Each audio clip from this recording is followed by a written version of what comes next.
Padre Dios, en este día te damos gracias una vez más por la vida, tu misericordia. Gracias por la oportunidad, Señor, de reunirnos en tu nombre, confiando en tu fidelidad, Señor, de que donde dos o tres se reúnen, tú ibas a estar ahí en medio de ellos y te damos gracias porque en tu amor sabemos que tú no quieres que ninguno se pierda, sino que todos vengan al conocimiento de la verdad, procedamos al arrepentimiento, que conozcamos al único Dios verdadero y a Jesucristo, quien fue enviado, que es el único mediador entre Dios y los hombres. Te rogamos, Señor, en este nuevo comienzo, Padre, que nos asistas con la unción de tu Espíritu Santo, y así como veíamos que el mensaje de la Biblia es el mismo desde el principio hasta el fin, que nos amas, que nos amemos y que te amemos, Señor, podamos desarrollarlo. Ayúdanos, dame sabiduría, de gracia, Padre, gracias a los oyentes también, y que tu nombre sea glorificado. No queremos solamente conocimiento, sino poder poner por obra tu palabra. Te lo pedimos en el nombre de Jesús. Amén y amén. Gracias, pueden ocupar sus lugares. Bienvenidos allá en las transmisiones, bienvenidos. Y pues bueno, hoy vamos a... Bueno, le quiero comentar, ¿verdad? Le he comentado ahorita en la oración, es un nuevo comienzo. Terminamos ya la serie de Apocalipsis. Y no hay una disputa, ¿verdad? Hoy día con la cuestión de la Navidad, ¿no? Y hay gente, o sea, gente cristiana que lo llega a satanizar, hay otros que pues es normal. Personalmente yo tengo mi amigo, ¿verdad? Que me decía, ¿tú crees que lo que yo hago lo hago pensando una malicia, ¿no? De mis enemigos, eso en relación a lo que se dice pues de las esferas y el árbol? Le digo, pues yo sé que no. Por su parte mi hijo me comentaba, ¿no? No crea usted que vamos a llegar al cielo y que Dios nos diga, ah, tú te convertiste en la Navidad, entonces tú no tienes acceso, ¿verdad? O sea, es algo que, en palabras del Señor Jesús, Él decía, el que no es contra nosotros es por nosotros. No le estoy diciendo que celebre la Navidad tampoco. Los que están aquí pueden ver y ver que no tenemos adornos navideños. Sin embargo, en lo que el Señor nos ha marcado es tal cual el título del mensaje de esta mañana, que no es otra cosa que Marcos 1.1. Vamos a estar usando la Biblia, le quiero comentar. Puede usar su Biblia regular, Marcos 1.1, o si puede ir consiguiendo esta Biblia, la Biblia cronológica en un año es una maravilla de Biblia, porque en cuestión de los evangelios va haciendo como una compilación, una armonía, como se le llama. Por eso la tengo aquí para irle leyendo los pasajes que no van a aparecer ahí en pantalla. Y entonces es importante, ¿no? Ver el principio del Evangelio de Jesucristo. Algo más que le quiero comentar. La Navidad viene a ser algo cultural, ¿verdad? Porque usted sabe, en Estados Unidos el famoso Papá Noel, se menciona que era un cura, un párroco, el padre Papá Noel, precisamente de Rusia, si mal no entiendo. Y entonces daba juguetes a los niños, y etcétera, y de ahí se hizo algo comercial. Por su parte, usted sabe, no se sepa la historia del básquetbol, que fue un deporte que se inventó porque en invierno no había qué hacer, y entonces empezaron aburridos a aventar papeles al canasto de basura, por eso se llama básquetbol. Y entonces creo que es algo así el árbol también, ¿no? Que es el único, o de los únicos o pocos árboles que no se deshojan, que no se marchitan, que siguen verdes, que tienen un aroma muy particular, ¿verdad? Y entonces creo que fue por eso que alguien en Estados Unidos metió un árbol, un pino a su casa y huele bien y todo, y pues lo vuelven a plantar afuera, ¿verdad? Ya después se hizo eso comercial como Estados Unidos, ¿verdad? Capitalismo, al fin, se hizo algo comercial, pero lo que le quiero decir es de que entonces viene a ser una mezcolanza, ¿no? Entonces le comentaba de Papá Noel en Rusia. En México se nos enseñaba que Navidad viene de natividad, que es nacimiento. Y algo a lo que quiero llegar es que me comentaba mi mamá hace tiempo ya, pero en relación el año pasado, de hecho, me decía que le preguntaba a unos jovencitos de 12, 14 años que estaban comprando las cosas para el ponche. Usted sabe que entonces es cultural porque cada cultura lo celebramos diferente. Y entonces en México pues hacemos comilonas y todo. De hecho le llamamos así el maratón Lupe Reyes, ¿sabes? Empezamos todo el maratón hasta partir la rosca. Y entonces estaban comprando ahí las cosas y les decía, bueno, ¿y saben por qué se celebra la Navidad? Y dicen, no, pues es lo que marca el calendario, ¿verdad? En el año.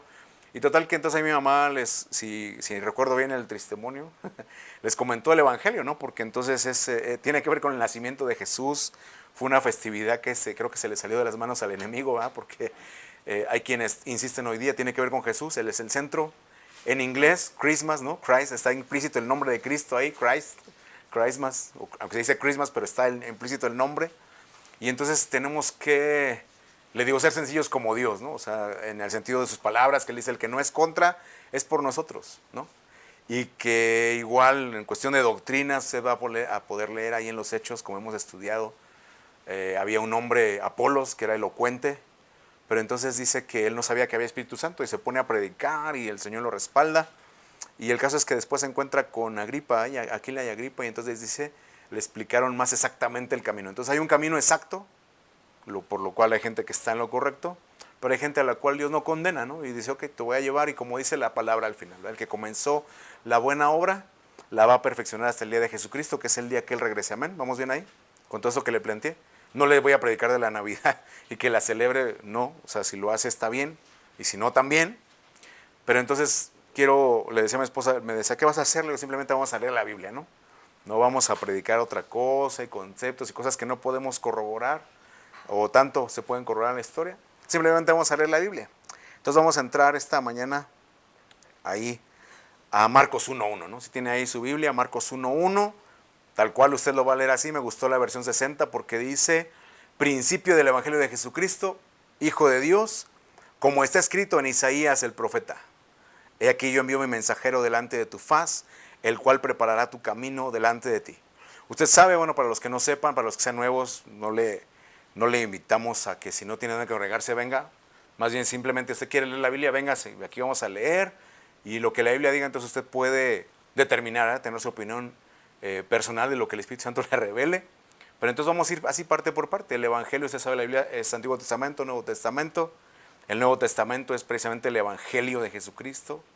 Y comienza así, con esta frase. Entonces le quiero decir que hay 4 escritores, ¿no?, que narran el Evangelio de Jesucristo. Mateo, Marcos, Lucas y Juan. O como dicen los no saboquits, San Mateo, San Marcos, San Lucas y San Juan. Y entonces cada uno lo aborda de una manera diferente. Juan es alguien que se va muy arriba, ¿verdad? Ahorita lo vamos a ver. Pero Marcos es el evangelio más corto, tiene 14, 15 capítulos, y él se aboca así de lleno, o sea, menciona precisamente esto y luego se lanza ya los milagros, porque cada uno escribieron para gente diferente, ¿no? Ahorita lo vamos a ir viendo todo esto. Mateo escribe para los judíos, Lucas dice que era un médico de profesión. Usted va a ver algo que quiero comentar, si tiene su Biblia puede anotar. Lucas 1, ese evangelio está dirigido a un personaje llamado Teófilo, excelentísimo Teófilo. Dice que él investiga, dice Lucas, investiga las cosas desde su origen y las trata de poner en orden. También escribió el libro de los Hechos, el doctor Lucas. El punto es de que algo que me llamó la atención, usted sabe que ahora que estudiamos las iglesias veíamos que para Dios, cuando uno no puede tener el amor ágape, que es el amor del mandamiento, el amor supremo, y que cuando uno se da cuenta de decir, si es cierto, yo camino ya no amando a Dios ni amando a mi prójimo, él dice, pero si me logras amar como Pedro, con un amor de amigo, con eso podemos trabajar. Y entonces el Evangelio de Lucas, por su parte, comienza diciendo, Teófilo, amigo de Dios, lo que le quiero decir, ¿no? Entonces, si uno tiene una amistad así, quiere uno estar bien con Dios, a cuentas con Dios, en paz con Dios, como dice la palabra, entonces simplemente le digo, no hay otra más que leer la Biblia, ¿verdad? Mi pastor decía que si a una persona nueva la llevaran a todas las denominaciones de las iglesias cristianas, decían, lo más seguro es que se volvería loco, ¿no? Porque lo que uno dice, el otro lo condena y así. Pero le digo, entonces no quiero entrar en disputa con nadie, simplemente vamos a leer la palabra. Y entonces aquí dice la Escritura que el Evangelio de Jesucristo, ahí donde dice principio, aunque lo entendemos en nuestra mente en español como un comienzo, la palabra hebrea o la palabra griega ahí es arche, ¿no? Arqui, donde viene arcaico, ¿no? De lo muy antiguo. Principio en cuanto a fundamento, en cuanto a lineamiento, en cuanto a origen también, se aplica para origen. Dice ahí Jesucristo, el Hijo de Dios, ¿no? Entonces lo importante es un misterio, porque Dios, siendo Dios omnipotente, decidió encarnar, ¿no? Escogió una virgen en aquellos años, a la Virgen María, y escoge poner su semilla porque le dice el ángel a José lo que en María es engendrado, entonces es por eso que es Hijo de Dios. Por su parte también lo tenemos que comentar, le decía a mi hija, o sea, está por otro lado creo que el Talmud, ¿verdad? Donde dice que algunos judíos va a oír que dicen que Dios codició a María y cometió adulterio, eso lo dicen ellos, y se lo mencionan más para que no se saque de onda si lo oye. Hoy día hay mucha información, pero entonces al final es que uno crea que Jesús es el Hijo de Dios, ¿verdad? Y como vamos a ver más adelante, Juan lo dice, es un misterio, ¿verdad? Cómo es que el Verbo se hizo carne, no dice literalmente Dios se hizo carne, pero sí habla y menciona ahí algunas características que vamos a ver. Dice, ese hijo, ese mismo género de Dios, el unigénito, el mismo género se hizo carne y habitó entre nosotros. Y me llamó la atención como esta introducción que le quiero dar de Marcos 1, y le pedí a la IA que me hiciera una imagen del profeta. No es que esté tatuado, así lo pedí porque dice, si usted lo lee literal, ¿verdad? Dice como está escrito en Isaías el profeta. Pero entiendo que obviamente era un rollo, ¿verdad? El rollo del profeta Isaías, entiendo perfectamente, pero me gustó la figura. Acuérdese que a la Biblia, como el apóstol Pablo habla de Sara y Agar, dice que apliquemos lo espiritual o lo espiritual. Hay cosas que son literales y cosas que son figuras para nosotros, ¿verdad? Entonces vea cómo él es el mensajero Isaías. Se lo menciono porque entonces Mateo menciona mucho y Lucas también dice, y esto sucedió para que se cumpliera lo que fue dicho por el profeta Isaías, ¿no? Él fue un mensajero, pero entonces dice ahí, y me gustó porque dice Pablo, el apóstol Pablo dice que nosotros somos cartas abiertas, sabidas y leídas de los hombres. Dios está escribiendo en nosotros, dice, ya no con tinta, sino con el Espíritu Santo. Va escribiendo en nosotros, en aquel que se dispone a decirle, Señor, mira, esta es mi historia, pero aquí voy a cambiar de página. Hay una página en blanco, Señor, para que tú escribas lo que tú quieras en mi vida. Me gustó la figura poética, ¿no?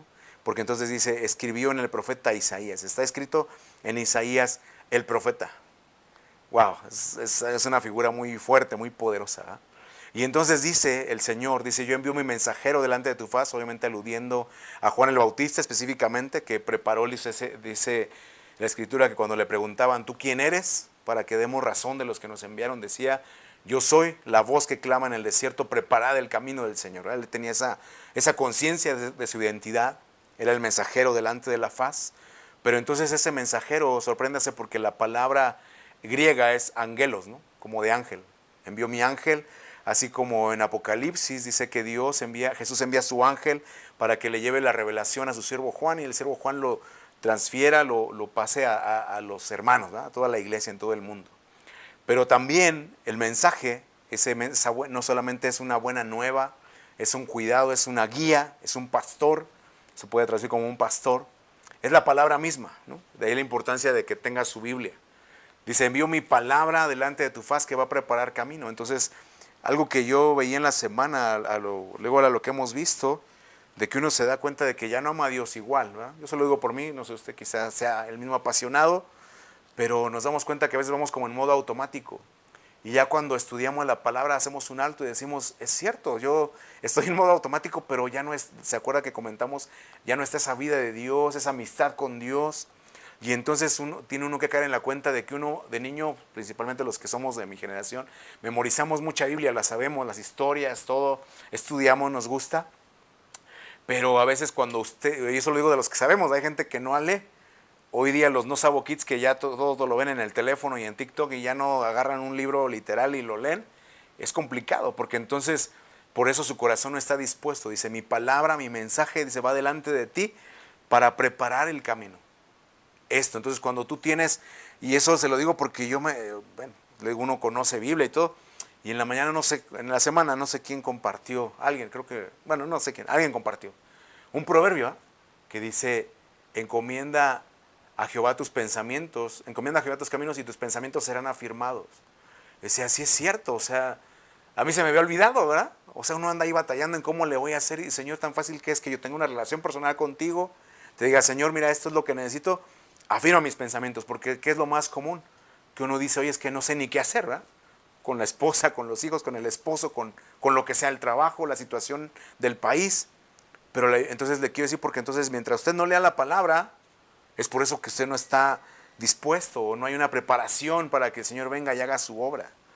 Y ahí entonces, bueno, está la figura de la estrella que vieron los sabios de Oriente. Y me gustó mucho, pero entonces el mensaje esta mañana se llama así, principio del Evangelio de Jesucristo, o si lo quiere ver en resumen, Marcos 1:1, así como está en Facebook, principio del Evangelio de Jesucristo, Hijo de Dios. Amén. Y entonces vamos a ver, ¿no? Vamos a entrar, antes de entrar a la lectura, quiero ponerle un poquito de contexto histórico.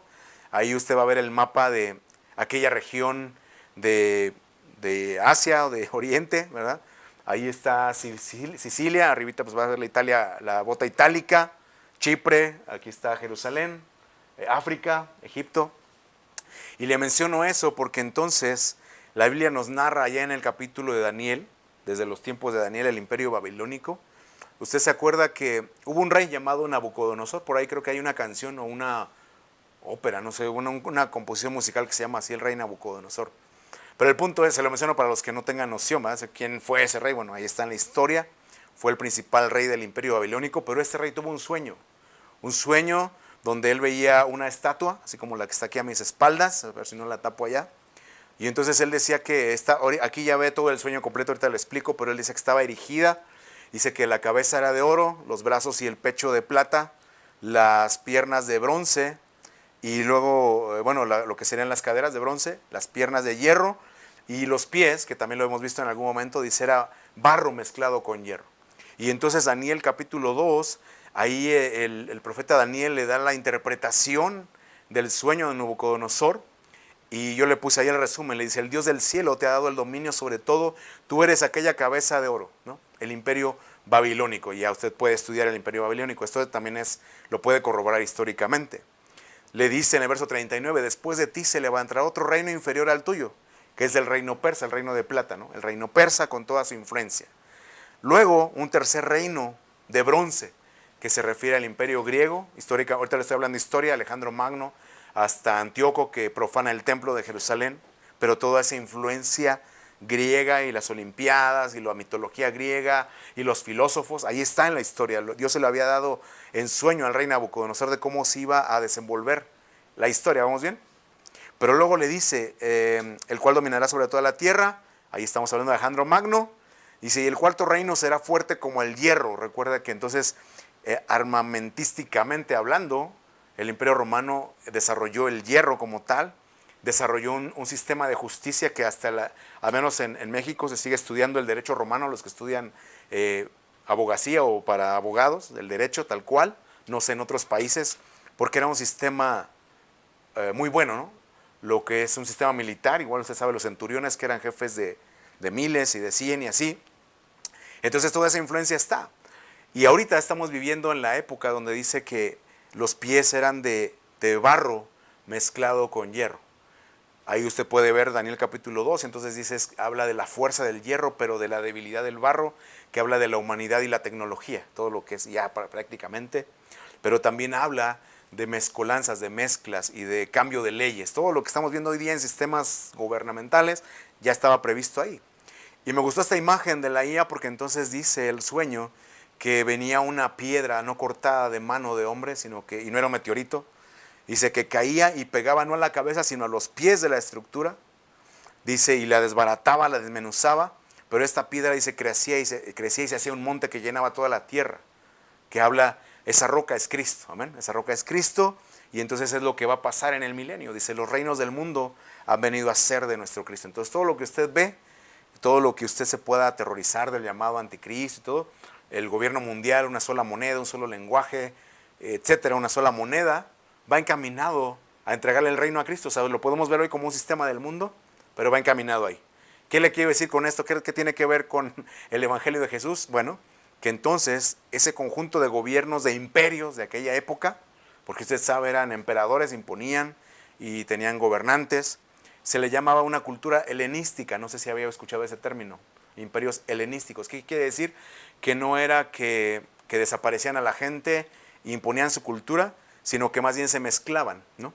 Y es por eso yo le puse ahí la cita de Juan 19:20, y usted, si tiene una noción de la crucifixión de Jesús, el llamado INRI, ¿verdad? Que dice que pusieron encima de la cruz el título de su causa, pero Juan 19:20 dice que ese título, dice, estaba escrito en hebreo, en griego y en arameo, ¿no? O sea, porque era una influencia cultural, es lo que significa un imperio helenístico, o sea, que permiten juntar las culturas, mezclarse, y tiene que ver con nuestros días, ¿verdad? Que entonces vamos mezclando, y por decir aquí en Estados Unidos es más importante el 5 de mayo, esos poblanos hicieron un buen trabajo, es más importante el 5 de mayo que el 16 de septiembre, ¿no? Siendo que el Día de la Independencia es el 16, ¿verdad? Pero aquí en Estados Unidos se celebra el 5 de mayo, ¿no? Que es la batalla de Puebla. Entonces por eso digo que los poblanos hicieron un buen trabajo. Entonces a eso se refiere, o sea, al final termina uno mezclándose, y desde aquel tiempo el Señor le plujo a hacerlo así, que entonces, esto se lo menciono porque entonces, usted sabe, o los que no sepan, el Nuevo Testamento como tal, se escribió en griego koiné, que ya es una lengua muerta, hoy quizás se sigue hablando griego, pero era el griego koiné, y entonces por eso que cuando nos oye a los cristianos hablar, decimos es que en hebreo, porque es Antiguo Testamento, griego, Nuevo Testamento, porque así fue escrito. ¿Verdad? ¿Qué idioma hablaba el Señor? Pues quizá arameo, ¿verdad? Pero escrito tal cual, la escritura fue hecha en griego, y así nos pasó el Evangelio a nosotros. ¿Vamos bien ahí? De ahí vienen las traducciones de la Biblia, ¿no? La Septuaginta tiene que ver con el original idioma griego. Perdón, le dije que arameo, ¿verdad? Perdón, Juan 19:20 dice latín, que usted sabe, si usted es católico o fue católico, las misas se daban en latín, porque era el idioma, el lenguaje oficial del imperio de aquellos años, ¿no? Solamente se lo menciono ahí. ¿Qué más pasó aquí? Usted sabe la tradición, no vamos a entrar en detalles. Dice la tradición que hubo 400 años de silencio. ¿Verdad? El profeta Malaquías, que fue el último profeta que habló en el Antiguo Testamento hasta el anunciamiento, hasta el nacimiento de Juan el Bautista, ahorita lo vamos a ver, pasaron 400 años de silencio, entonces la gente estaba expectante de que el Señor cumpliera sus promesas. Y aquí es donde empezamos, acuérdense, el tema es comienzo, principio del Evangelio de Jesucristo, Hijo de Dios. Y quiero comenzar con Juan, porque Juan es alguien que muy interesante, ¿verdad? Él dice en su primera carta, él dice lo que era desde el principio, lo que tenía un origen, y lo que era desde el principio, lo que hemos oído, lo que hemos visto, lo que hemos palpado, y dice lo que hemos contemplado tocante y dice él al verbo de vida, eso os anunciamos. ¿Qué es este verbo de vida? Para el que no sepa, porque usted lo ve así literalmente en Juan 1:14, dice aquel verbo fue hecho carne y habitó entre nosotros. ¿A qué se refiere ese verbo? Obviamente en griego es la palabra logos, en hebreo sería el equivalente a dabar, que es como si usted agarra su Biblia y empieza con Génesis 1, dice, y dijo Dios, sea la luz, y fue la luz, ¿verdad? Y dijo Dios, haya lumbreras, y fue, esa es la palabra dabar, que dijo Dios y fue hecho. Con el hombre dice que lo formó, ¿verdad? Con sus manos.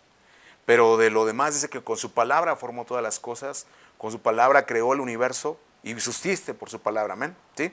Y entonces es lo que Juan está diciendo, esa palabra poderosa, dice, se ha hecho carne.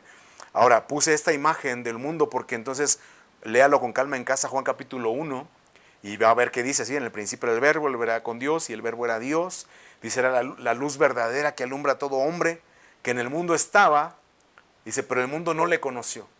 Y por eso se alegraron, dice, y entonces ese verbo, dice, fue hecho carne, habitó entre nosotros, vimos su gloria, y quise ponerle este verso porque dice ahí unigénito del Padre, ¿no? El griego dice monógenes, el mismo género, la misma genética de Dios. Cuando el ángel le habla a José que reciba a María, no le dice su unigénito, sino dice su primogénito, su primer hijo, ¿no? El primer género es engendrado. Le digo, es un misterio. ¿Por qué quiso Dios así? No sé. Pero a lo largo de la Escritura vemos cómo a Dios no tiene problema en empezar de cero, ¿va? Dice que Abraham le prometió que iban a ser esclavos 400 años en Egipto. Y dice Hechos que cuando se iba a cumplir el tiempo de la promesa, dice, para aquel tiempo de cumplirse la promesa de los 400 años, nació Moisés. Y empieza Dios siempre desde cero. Viene Jesucristo, y usted sabe, dice la Escritura, que se despojó, dice, tomando forma de siervo y condición de hombre, se hizo obediente hasta la muerte, y muerte de cruz. Y comienza desde cero. Y entonces le digo, es el principio del Evangelio, porque eso es algo, no le puse la cita, pero le hemos leído Apocalipsis 13. Dice que Cristo como Cordero, dice, fue inmolado desde el principio del mundo. Entonces Dios tenía un plan así de que en su amor, el mensaje dijo Juan es el mismo. Dios nos ama, no quería que nos perdiéramos, y desde el principio del mundo, dice Apocalipsis 13, fue entregado Jesucristo para poder redimirnos. O sea, nos sabía que nos iba a dar libertad al género humano, y que en esa libertad desafortunadamente íbamos a escoger lo malo, ¿no? Muchos nos esforzamos por lo bueno, pero en realidad siempre tenemos una inclinación natural a lo malo, ¿no? Y entonces por eso es que tuvo que venir Jesucristo, bueno, ser entregado Jesucristo. ¿Amén? ¿Vamos bien ahí? Vamos al Evangelio, ¿no? Entonces, mire, si usted lee Mateo capítulo 1, leo Mateo capítulo 1, comienza diciendo así, libro de la genealogía de Jesucristo, hijo de David, hijo de Abraham. Entonces menciona a Jesucristo como principal, hijo de David, que era la promesa de que Dios iba a darle el reino. Ahí se pondré, no faltará alguien que se siente en tu trono, un varón que se siente en tu trono, hijo de David, y hijo de Abraham, porque era el hijo de la promesa. ¿Se acuerda? Dice que Abraham era un hebreo, ¿va? Pero entonces, y que vivía en Ur de los Caldeos, y el Señor lo saca, y entonces le dice a él, dice, en tu simiente serán benditas todas las familias de la tierra. Recuerde que Abraham era un hombre que a sus 100 años no tenía un heredero propio, ¿verdad? No podía tener hijos porque su esposa Sara, o bueno, Saraí en aquel tiempo era estéril, gracias, y entonces Dios le hace la promesa y le dice, no, no te va a heredar tu siervo, uno de tus entrañas va a nacer. Gracias, disculpe. Y entonces nace Ismael también en el Inter y tiene otra historia, pero ahí es para las promesas, ¿no? Entonces, me gustaría leer todo, pero entonces lo que quiero que vea conmigo es que comienza desde Abraham, ¿no? Que se refiere a la promesa. Ahí el verso 2 y verso 16, ahí al final, si está ahí en su Biblia, Mateo 1, dice, Jacob engendró a José, marido de María, de la cual nació Jesús llamado el Cristo. Entonces vea cómo aquí Mateo nos está enfocando al hijo de la promesa, ¿no? La promesa hecha a Abraham, en tu simiente serán benditas todas las familias de la tierra. Si usted me apura un poquito, tiene que ver desde Génesis 3, cuando Dios saca al hombre del huerto y habla con la serpiente. ¿Se acuerda que le dice, su simiente será enemiga, ¿verdad? Serán enemigos. La simiente de la mujer, la simiente de la serpiente, pero esta te aplastará la cabeza y tú la irás en el calcañar. Era un plan eterno de Dios y como dice Isaías, por eso me gustó la imagen del principio, dice, como es escrito en el profeta Isaías, a él quedó escrito, yo anuncio el fin desde el principio. Dios lo fue haciendo desde siempre. Bueno, quiero que vea que entonces en esta genealogía está en orden descendente, ¿va? Desde Abraham y va descendiendo Abraham, Isaac, Jacob, llamado el Cristo. Estoy viendo aquí mi cronómetro, por eso no me quiero detener en leer en todo, pero quiero que vea esto, si usted no sabía. Ahí en Mateo capítulo 1 nos habla, o el Señor introduce 5 mujeres en la genealogía de Jesús. Y es por eso que hay gente que no recibe a Jesús, porque dice, no, es que cómo va a estar Rahab, la ramera, Tamar, que se metió con su suegro, Ruth, que era moabita, ahí no menciona el nombre, Betsabé, mujer de Urías. Se sabe ahí lo que hace David y que el primer hijo muere, ¿verdad? Y entonces nace después Salomón, que menciona ahí, la mujer de Urías, y María. Entonces esta genealogía, acuérdese que en la Biblia el 5 o en la gematría, el número 5 corresponde al número de gracia, ¿no? Gracia es recibir un regalo que no merecemos. La misericordia habla de que no nos dan lo que sí merecemos. La gracia es que nos dan lo que no merecemos. Así como cada personaje hemos hablado en su tiempo de cada uno de ellos, pero le digo, Dios escondió su simiente. Y llega, obviamente, el que menciona aquí es a José, ¿verdad? Que él, si lo quiere ver así, no diría padrastro, pero fue alguien que prestó su nombre y ahorita va a ver por qué, le va a ampliar el panorama. Estamos viendo el comienzo del Evangelio de Jesucristo. Dios en su plan escondió la simiente, ¿no? Porque entonces mucha gente podría seguir una línea perfecta y lo que nos está diciendo Dios en este número de gracia, al incluir 5 mujeres en el linaje de Jesús, es de que no importa tu pasado, sino el plan que Dios tiene contigo y la disposición de cada persona, porque a Tamar le dijo su suegro, más justa eres que yo, porque ella se movió, a pesar de que no fue lo más apropiado en nuestra mente, pero fue conforme a un derecho legal que tenía, ¿verdad? Que le levantaran descendencia. Y Dios le da 2 hijos, o sea, pierde 2 hijos, sus 2 esposas mueren, y luego Dios le da 2 hijos, a Fares y a Sara. Eso lo tiene que estudiar, ahí está en Génesis. Rahab, que le digo era la ramera, pero entonces ella creyó y intercedió por su familia, ¿se acuerda? Y le dicen los 12 espías a esta mujer, cuando van a conquistar Jericó. Dice, mira, el que no está dentro de tu casa el día que ataquemos, no nos hacemos responsables, somos libres de esa sangre. Si quieres que salven, tienen que estar juntos en tu casa. Y ponen una cuerda, un listón rojo ahí en el muro, en la ventana. Y entonces quiere decir esa mujer, dice que temió, ¿verdad? La menciona Hebreos 11 también. Rahab creyó. Ruth, ¿se acuerda la moabita cuando le dice a su suegra Noemí, no, donde tu pueblo será mi pueblo y tu Dios será mi Dios, donde mueras tú, moriré yo? Y veló por su suegra y la obedeció, y es por eso que logra entrar en la genealogía. Agradar al rey y obedecer. Y Betsabé igual, ella se purificó, ¿ya? Dice la escritura, se purificó. Y llegamos a María y usted conoce la historia, ahorita vamos a seguir avanzando. María, porque dice aquí el profeta Isaías, precisamente en el capítulo 7, dice aquí la Virgen concebirá, lo vamos a ver más adelante. Por otra parte, Lucas 3, ¿no? Entonces tenemos que ir así, Mateo, Lucas. Lucas 3 menciona la genealogía, aquí no empieza en el capítulo 1, ya hasta el 3 menciona, dice Jesús mismo al comenzar su ministerio, era como de 30 años, y entonces él comienza ascendentemente. Dice, hijo, según se creía, de José, hijo de Lima, menciona a todos, pero entonces llega hasta Adán, hijo de Dios. Entonces Mateo lo hace descendente desde Abraham hasta Cristo, Lucas lo hace ascendente, o sea, de José, de María, hacia arriba, ¿verdad? Hasta llegar a Adán. Acuérdese que precisamente de Adán, ¿verdad? Que Caín y Abel, entonces se separaron las simientes, ¿no? Había una simiente del enemigo, dice la Biblia, Caín era del enemigo, y una descendencia justa, ¿no? Sed, Noé, usted va a ver ahí a Noé, a Enoc, que caminó con Dios y Dios le arrebató, una descendencia de justos, ¿verdad? Los hijos de Dios. Entonces, literalmente están las dos genealogías, hijo de David, los dos coinciden, que es hijo de David, hijo de Dios, hijo de Abraham, hijo de la promesa, y eso representan las dos, salud, las dos genealogías de Jesús. ¿Vamos bien ahí?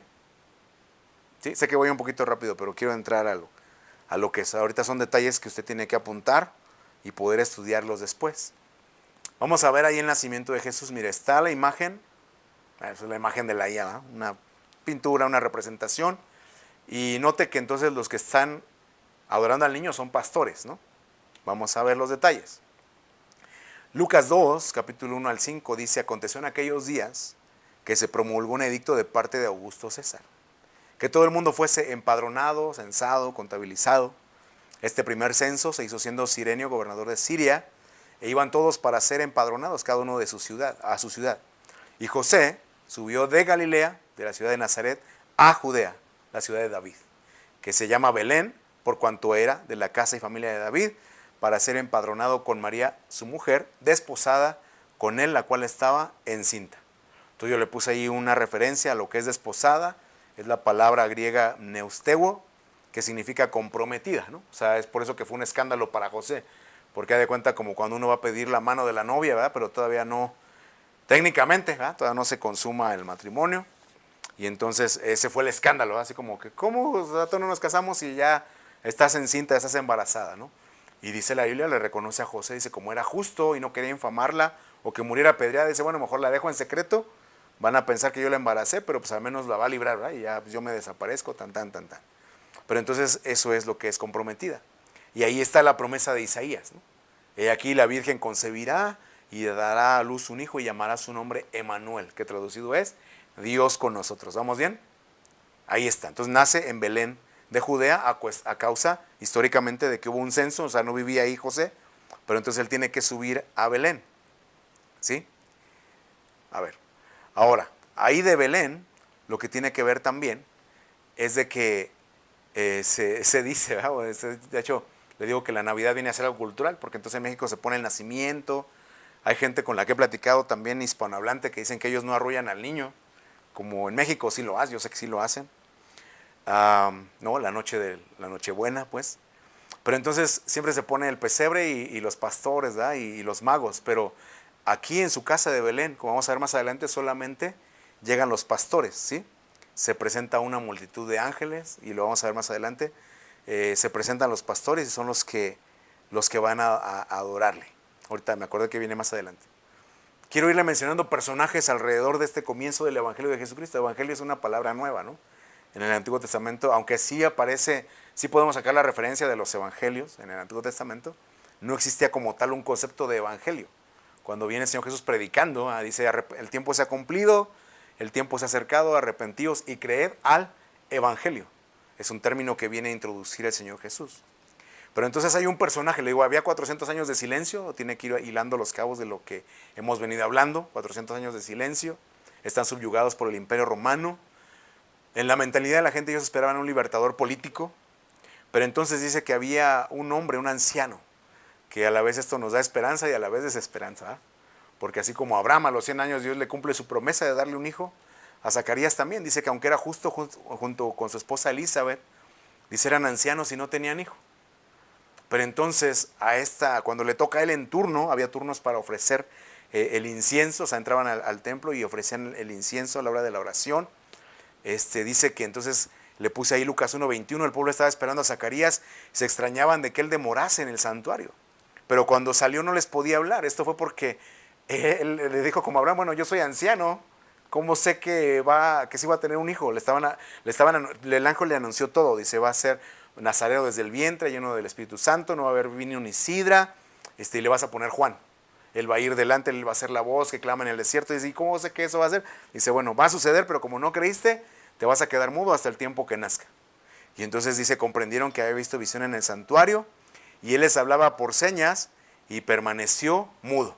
Entonces ya la gente, imagínense, en aquel tiempo ya estaban expectantes. ¿Qué pasó? O sea, vio una visión y sale el sacerdote y no nos puede hablar, pues solamente por señas, algo pasó. Pero luego también ven a su esposa Elizabeth, una ancianita ya embarazada, ¿no? Es wow. Y recuerda, hay una oración que se conoce en la Biblia como el Magnificat, la oración que hace Ana, la mamá del profeta Samuel, ¿verdad? Que dice: mi corazón se regocija en el Señor, mi fortaleza en el Señor se exalta, porque has mirado la bajeza de tu sierva. Y usted sabe todo el relato, ¿verdad? Ahí en Samuel capítulo 2. Engrandece mi alma al Señor. Gracias, hermana. Y entonces también aquí es la oración que va a hacer más adelante Elizabeth. Imagínense después, o sea, desear un hijo. Yo sé que hoy día ya lo que menos quieren los jóvenes es tener hijos, ¿verdad? Prefieren tener un perrito, un gato, pero era algo muy común. Era algo que era deshonroso no tener hijos, ¿no? O sea, la parte del ciclo de la vida que uno no había completado, ¿verdad? Nacer, crecer, reproducirse y morir, ¿verdad? Ya no se diga escribir un libro y plantar un árbol.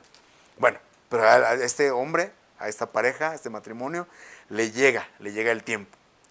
Ahora quiero hablarle un poquito de José y me llenó el corazón porque, digo, usted póngase, bueno, sería difícil ponernos en el lugar de Dios, ¿eh? Dice la Biblia que quién instruirá la mente del Señor, pero imagínense escoger, dicen los historiadores, los comentaristas, que la Virgen María estiman que tenía unos 16 años, una jovencita, una adolescente, y que por eso decían, ¿cómo un adolescente se va a hacer responsable? Pero el Señor la consideró responsable. En el caso de José, usted sabe, José el carpintero, porque así lo narran los evangelios. Le quiero comentar, aunque la Biblia dice que él era justo, para la palabra carpintero es la palabra tecton. Dice específicamente artesano en madera, pero no nada más carpintero. No, así que armas sillas y muebles, no. Artesano en madera. Y luego usted va viendo las palabras que deriva carpintero en griego y dice, es un guardia, propiamente alguien que protege el honor de uno. Por analogía, alguien que estima, específicamente que da la estima del más alto grado y que paga el precio. Los que somos mexicanos, ¿no se acuerda? Ya por los años 80, 90, había un personaje en los comerciales mexicanos, la Nana Goya, que comentaba historias del país. Decía, bueno, esa es otra historia. Para ese mismo tiempo, no ella, pero había otro personaje que sacaba a unos indígenas hablando, no sé si se acuerda.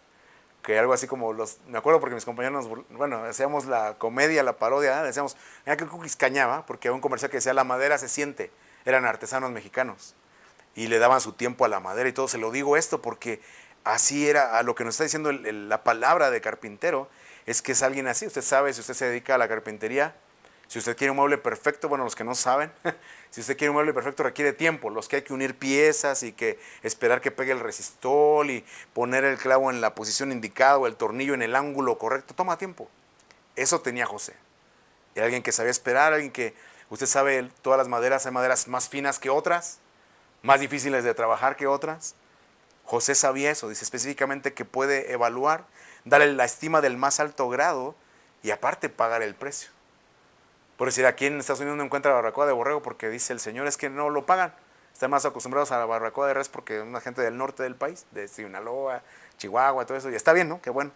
Pero entonces le digo, y si entonces no lo quieren pagar, pues tengo que vender barbacoa de res y está bien.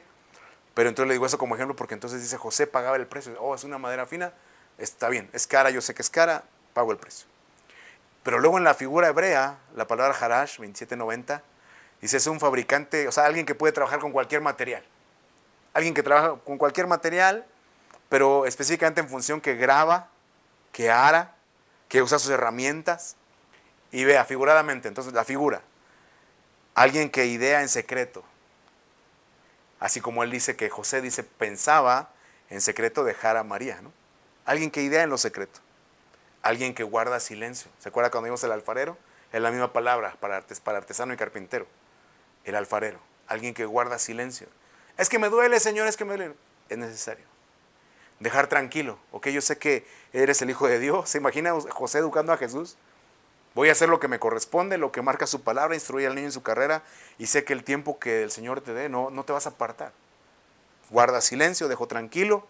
Por implicación, ser sordo, como yo no voy a intervenir en lo que Dios quiere, por qué lo pensó así. ¿Se da cuenta por qué escogió a José? No nada más José el carpintero. Era todo un personaje este José, aparte de justo que lo reconoce la Biblia. Y regresamos a los ángeles y los pastores. Quise borrarle ahí las alas al angelito porque usted sabe que los ángeles no tienen alas, son como varones, dice la Biblia.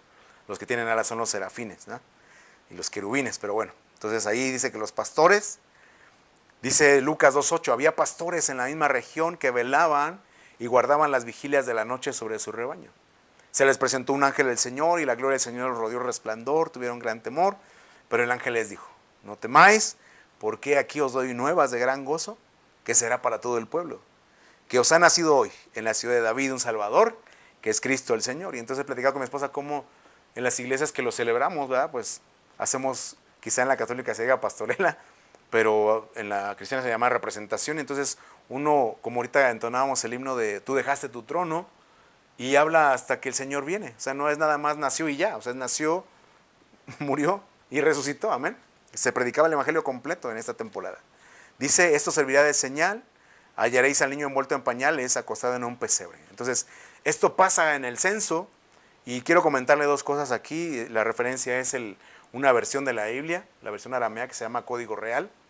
Y entonces, cuando dice que guardaban las vigilias, dice esta versión que ellos estaban guardando el Sucot, que es una fecha, usted sabe lo que aconteció hace 2 años, ¿verdad? El 7 de octubre en Israel, en la fiesta de Sucot. Entonces, para que usted sepa que fue en octubre, ¿verdad? Más o menos por eso decimos, es una referencia para decir, no nació el 24 de diciembre, pero podemos más o menos determinar en base a esto, la versión aramea, que nació por esas fechas, septiembre-octubre, ¿no? Septiembre-octubre. Y aparte, cuando usted lee que dice que hallaréis la señal era hallar al niño envuelto en pañales, dice esa versión Código Real, dice, hallaréis al niño envuelto en vestiduras sacerdotales. Detalles históricos, no sé, solo le menciono la versión. El original dice envuelto en tiras, ¿verdad? No sé cómo eran los pañales de aquella época, pero dice que eran tiras de tela. Ahí. A lo que da el idioma griego es así como un taquito, ¿no? Dice, lo vas a encontrar envuelto en tiras de tela, así todo. No sé, para que no se mueva, ¿no? Para que crezca derechito, no sé. Pero eso pasó ahí. Ahora le quiero comentar otra cosa. No sé si me va a dar tiempo de terminar todo, porque ya va el tiempo, aunque voy rápido, va el tiempo avanzando muy rápido también. Pero algo que me gusta aquí del pesebre, usted sabe, dice, y nació en un pesebre porque no fue hallado lugar para ellos en el mesón, ¿verdad? Pero entonces cuando usted ve la Biblia, usted va a encontrar la parábola de un hombre que descendía de Jerusalén a Jericó, fue atacado por ladrones y lo dejaron medio muerto, la parábola del samaritano. Y entonces dice que este hombre, dice, lo vendó, el samaritano lo vendó, le puso aceite, vino en las heridas, lo subió en su cabalgadura y lo llevó al mesón, ¿verdad? Y le dijo al mesonero, le pagó 2 días, hablando, era una figura escatológica de los 2 milenios, ¿verdad? Que iban a pasar y que estamos viviendo. Un denario es el equivalente a un día de trabajo y a 1000 años también, en la Biblia, ¿no? Ya le hemos comentado por qué. Pero entonces le dice, cuídalo y lo que haga falta yo te lo voy a pagar cuando regrese. Es escatológico 100%. Pero el punto es de que usted puede ser un cristiano. Nosotros en la historia de Jesús a veces decimos, ay, pobre Jesús, ¿verdad? Que no hubo lugar en el mesón. Pero en el desarrollo de la historia usted se va a dar cuenta que el que encontró lugar en el mesón se acomodó hasta que el Señor viniera. Le iban a vendar sus heridas, le iban a apapachar, cada día le iban a dar un abrazo, cada que llegara a la iglesia le iban a saludar. Y el Señor que escogió nacer en un pesebre, el Señor lo saca, no lo deja en el pesebre. Él tenía que desarrollar los planes de Dios. Entonces, si usted y yo pudiéramos escoger hoy, ¿escogería un mesón donde solamente espera la venida del Señor? ¿O podría poner en su corazón, Señor, no importa si nazco en un pesebre, pero si eso va a ser para que yo desarrolle cosas grandes en ti, yo escojo el pesebre mejor? Eso está interesante, ¿va? Luego, hay otro grupo de personas, los sabios de Oriente. Pero le puse ahí claramente, estos sabios de Oriente ya no llegan al pesebre, ya no llegan al mesón. Mire, Mateo 2:10, dice, verso 11, dice, al entrar en la casa, vieron al niño con su madre María, y postrándose lo adoraron, y abriendo sus tesoros les ofrecieron presentes, oro, incienso y mirra. Entonces, ¿se da cuenta? Ahora, si usted sigue el relato, le digo, no me va a dar tiempo de ver todo a detalle, pero ahí le estoy dando las citas. Mateo 2.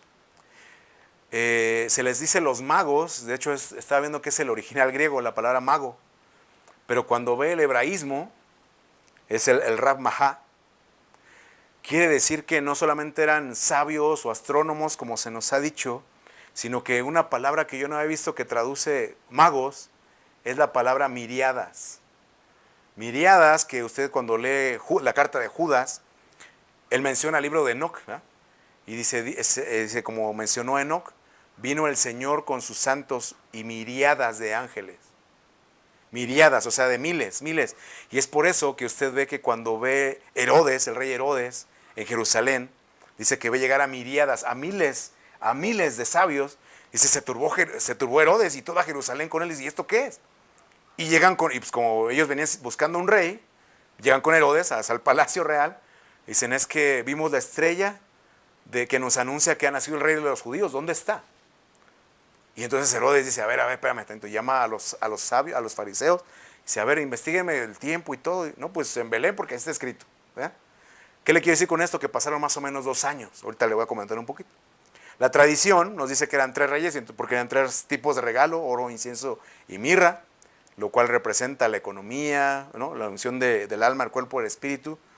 Como referencia, pues eso le sirvió a José para cuando se va a Egipto, ¿va? Ese oro y todas esas especias sirvieron para, dicen los comentaristas que estiman que fueron unos 3 años que estuvo Jesús en Egipto.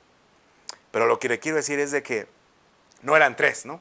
Y como se nos enseña en la cultura mexicana, malhechor, gastar y basaltar. No, no eran ellos 3. La Biblia no menciona nombres, de hecho. Pero sí podemos ver que cuando dice magos, no se refiere a artes mágicas, sino que eran miles. Es lo que dice, usted estudia el hebraísmo, el Rab Mahal, miles, miriadas de sabios. Es otro misterio porque menciona Apocalipsis que el río Éufrates se va a secar para dar camino a los reyes de oriente otra vez. El oriente en la Biblia tiene que ver con el Olam, con la eternidad. El tabernáculo estaba orientado hacia el oriente. Daniel oraba y sus ventanas las abría hacia el Olam, hacia la eternidad. Es algo interesante, pero ahorita no vamos a mencionar eso. ¿Qué nos sigue? Le puse ahí la rosca de reyes, ¿ah? Porque le digo es cultural, no sé en otros países, pero en México, el 6 de enero, ¿ah? El 5, entonces los niños reciben regalos por los reyes que trajeron regalos, y el 6 partimos la rosca. Yo me compro mi rosca en diciembre porque no hay otra temporada del año que la hagan. Me gusta de un lugar muy específico porque tiene su agüita de azar, como, iba a decir como Dios manda, sí, pues como debe ser, kosher. No es cierto, así es. Y ya, ¿no? Pero no le pongo el muñequito, no endrogo a nadie con los tamales, ¿verdad? No, nada más, por el gusto nada más. Y bueno, antes usted sabe que el acitrón será más delicioso y todo, pero el punto es, le pongo esto porque entonces los sabios de Oriente llegan aproximadamente 2 años después. O sea, como que José fue al censo y se estuvo 2 años allá. Su oficio de carpintero le permitía desarrollarse donde estuviera, ¿no? Y entonces estuvieron 2 años porque entonces dice Mateo 2 que el rey Herodes investigó el tiempo de la aparición de la estrella. ¿Se imagina a estos sabios 2 años siguiendo una estrella? 2 años. Y es por eso, mira, ahí está el hebreo Rab Mahak, ¿no? Miriadas. Es por eso que entonces dice que cuando fueron avisados por sueño los sabios que no regresaran a Herodes, fueron a su tierra por otro lado, y se había burlado, entonces dice, mandó matar a todos los niños menores de 2 años. Y que se cumplió, dice Mateo, se cumplió la profecía de Jeremías, que dice esto figura a Raquel, que llora por sus hijos y no quiso ser consolada porque perecieron. ¿Cuántos niños murieron? No sé. Niños varones, muchos. Pero entonces por eso, no sé, usted sabía que por eso se hace de la rosca, porque aquí dice que rodeó Jerusalén y por eso se esconde al niño o al muñequito, porque estaban buscando al rey. Ya hoy lo romantizamos, es bonito y una tradición y todo, pero el origen no es algo bueno. Y no le estoy diciendo que no lo haga, le digo yo la como y está bien. No como en la tradición, pero al final, pues. Pero entonces,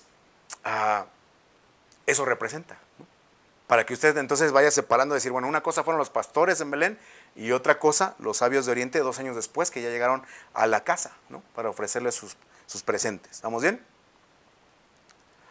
Después de eso, mire, Mateo 2:13, en cuanto partieron ellos, dice, después que partieron ellos, un ángel del Señor apareció en sueños a José y le dijo, levántate, toma al niño y a su madre y huye a Egipto. Permanece allá hasta que yo te diga, porque acontecerá que Herodes buscará al niño para matarlo. Y él despertando tomó de noche al niño y a su madre, se fue a Egipto y estuvo allá hasta la muerte de Herodes, otra vez, profeta Isaías, para que se cumpliese lo que dijo el Señor por medio del profeta cuando dijo, de Egipto llamé a mi hijo. Entonces vea cómo es sabio Dios, porque esta es una referencia tanto a Israel cuando lo sacan de Egipto, ¿no? A los 12 patriarcas lo sacan de Egipto, pero también a Jesús lo sacan de Egipto, y ahora también a nosotros, que Egipto, sabes, es una figura del mundo, después lo estudiamos a detalle, también nos llama de ahí. De Egipto llamé a mi hijo, vuelve. Me gustó la figura porque siempre ponen al burrito, ¿no? Y ahí todo, y le puse a la IA el verso y me puso así que van caminando. Dije, bueno, es una variante interesante, ¿no? Pero dice que era de noche. Y se fue a Egipto. Luego dicen los comentaristas que ellos estiman que unos 3 años estuvieron por ahí, entonces más o menos hasta que Jesús tuvo 5 años, porque después dice la Biblia que subían a Jerusalén cada año a la fiesta, era una tradición. No les sé decir en la Biblia dónde está el bar mitzvah, ¿va? Que a los 12 años tenían que, lo que hoy se conoce como tal, el bar mitzvah, o sea, está la referencia de Ismael o de Isaac cuando fue destetado y le hizo en la fiesta y tenía unos 13 años de Ismael y todo, pero lo que le quiero decir es que subía cada año hasta que Jesús se menciona que tiene 12 y entonces está en el templo, mire. Me gustó que entonces dice aquí, ya cuando murió Herodes, Mateo 2:19, un ángel del Señor otra vez apareció en sueños a José en Egipto, diciendo, levántate, toma al niño a su madre, vete a tierra de Israel, porque han muerto los que procuraban la muerte del niño. Él se levantó, tomó al niño a su madre y vino a la tierra de Israel, pero oyendo que Arquelao reinaba en Judea, en lugar de Herodes su padre, tuvo temor, pero avisado por revelación, entonces siempre fue revelación, se fue a la región de Galilea y vino y habitó en la ciudad que se llama Nazaret, para que se cumpliese lo que fue dicho por los profetas, lo habla plural, que habría de ser llamado Nazareno. Entonces, porque usted va a oír de ninguna profecía literal dice que iba a ser Nazareno. Es cierto. Por eso dice ahí los profetas, era, no sé si una tradición oral, o que cuando la Biblia habla de que nacerá un vástago a David, es la palabra netzer, es vástago, no sé si de ahí venga Nazareno, pero también con un voto que hacían los judíos del nazareato. Obviamente Jesús no era nazareo como voto, de que no tomaban vino ni sidra y etcétera, pero era una referencia, era un juego de palabras, ¿verdad? Había de ser llamado Nazareno porque dice aquí, lo que sí está escrito ahí, fue llamado Nazareno porque Jesús de Nazaret, ¿no? Punto. No hay que buscarle más, que si usted oye que se levantan ahí los judíos y dicen, es que ustedes no conocen la lengua y dicen, ok, ahí dice que fue porque se estableció en Nazaret. Y le quiero comentar algo, mire, me gustó mucho este pasaje. Lucas 2:51. Vea cómo comienza diciendo el relato. Descendió con ellos. Descendió con ellos y volvió a Nazaret. Entonces cada año subían a Jerusalén a la fiesta. Ahí algo que ahorita le voy a comentar algo. Subían a la fiesta. Pero cuando descendió con ellos, dice, cuando volvió a Nazaret, dice descendió. Porque era Galilea de los gentiles. El pueblo asentado en tinieblas vio gran luz. Pero vea a Jesús en medio de las tinieblas de los gentiles. Dice, estaba sujeto a ellos. Por eso me gustó esta imagen donde aprende el oficio, y así como le digo que José en los términos del griego era alguien que sabía valorar, sabía darle el valor, la más alta estima, específicamente a la madera, pero imagínense que también a las personas, fue algo que yo creo que le transfirió a Jesús, ¿verdad? Enseñarle el valor, y por eso vea que le dice a esa mujer, no es bueno dar el pan de los hijos y darlo a los perros, pero entonces dice, mujer, grande es tu fe, por cuanto persististe, te lo doy. Entonces valoraba, ¿verdad? Estuvo sujeto a ellos. Su madre, María, guardaba todas las cosas en su corazón. Verso 52. Jesús crecía en sabiduría, en estatura y en gracia para con Dios y los hombres. Entonces vea cómo Dios nos da la responsabilidad a nosotros del crecimiento. Porque nos quedamos siempre con lo que dice la Biblia, ¿verdad? El crecimiento lo da Dios. Amén, lo da Dios. Pero uno puede crecer a lo loco, ¿verdad? Y no porque nuestro hijo ya sea un gigantón, así todo fuertón, ya de 15 años está listo para ser papá, ¿verdad? O porque las niñas ya tengan sus pechos y todo, ya están listos para ser mamás, pues no. El crecimiento lo da Dios, pero me dice la Biblia que yo soy responsable de crecer, de invertir tiempo, dinero, esfuerzo, en sabiduría, estatura y gracia. Y quiero terminar con esto, mire, gracias, si nos dio tiempo de terminar. Cuando Jesús dice que subió, no se menciona nada hasta los 12 años específicamente, dice cuando tenía 12 años. Entonces dice que estaban ahí, era cuando los fariseos, los doctores de la ley, se le oían y le preguntaban y se maravillaban. Pero entonces dice que María y José regresaron a Galilea, a Nazaret, y pensaban que venía entre la compañía. Y cuando no lo encontraron, se preocuparon. Dicen, ¿y dónde está Jesús? ¿No lo traías tú? No, ¿y tú? No, pues yo pensé que tú, como nos pasa a los papás a veces, ¿ah? Híjole, no, pues vámonos de regreso. Dice que 2 días de camino, regresaron, o 3. No me acuerdo si 2 o 3, investígalo, por favor.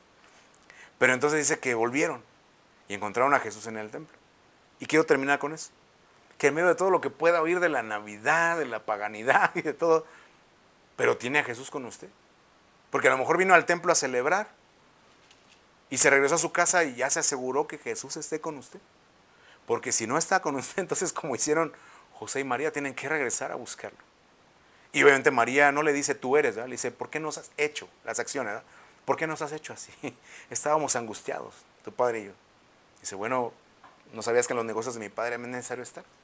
Pero dice que estuvo, y por eso dice, y descendió con ellos. Ya sabía su propósito, su misión, pero dice, ok, sé lo que tengo que hacer, descendió con ellos, estaba sujeto a ellos.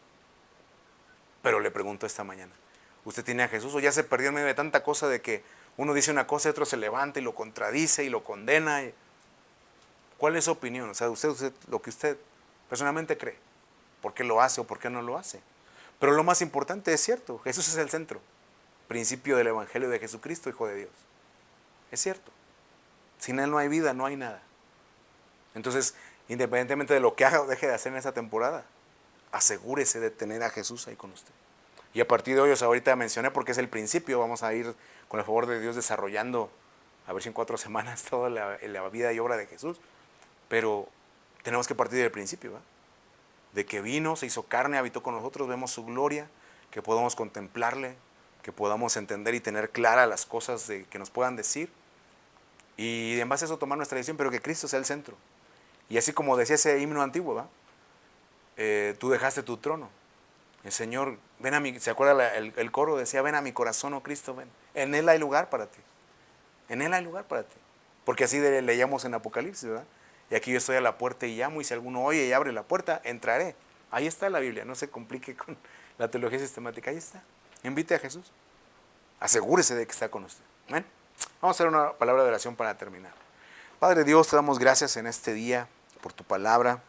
Gracias, Señor, sobre todo por venir, ¿verdad? Por haberte despojado de tu trono de gloria, por algo que nuestra mente quizá no pueda entender. ¿Por qué te hiciste carne y habitaste entre nosotros? Y nos mostraste tu gloria. Y nos mostraste al Padre y derramaste tu sangre. No lo sabemos a ciencia cierta o con todo el entendimiento, pero lo cierto es que lo hiciste, Señor.